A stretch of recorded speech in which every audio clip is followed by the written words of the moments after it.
People in Australia have been encouraged to refrain from turning on lights after dark, particularly between the hours of 6 and 8. They have also requested that they do not run their dishwashers or any other appliances, and that they turn off their lights between the hours of 6 and 8 p.m. in the event that they can. This is to ensure that they do not experience a loss of power. The use of coal to generate electricity accounts for 65% of Eastern Australia's total power generation, yet more than a quarter of that capacity is currently unavailable. This is a significant issue, and when coal accounts for 65% of your power generation, you can't simply quit utilizing it. Norway has initiated a whole new tracking system for all of its food acquisitions. If you just got a shiver down your spine, it's because we've been saying that they want to track your social credit score and that they want to track everything else. If you just got a shiver down your spine, it's because we just said that.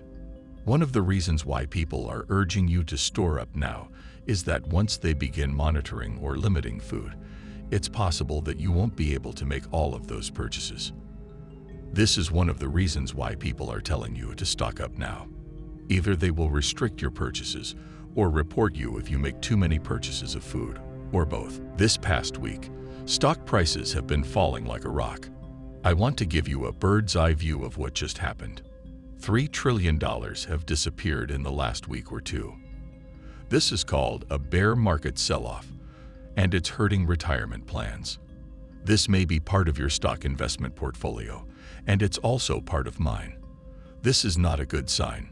I don't have a lot in the market myself, but I have a lot of friends and family who do. This could be because they have few options in their 401k, or because they just invest in the market.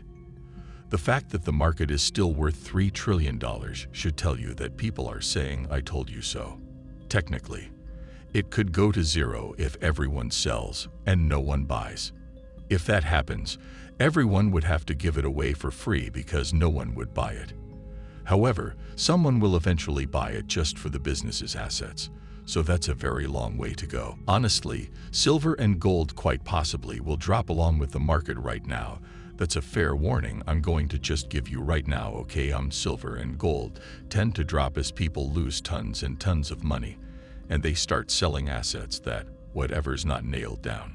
And especially as they start selling things that haven't gone down quite as much, so typically when the market drops, silver and gold tend to drop along with it, so food is a better investment.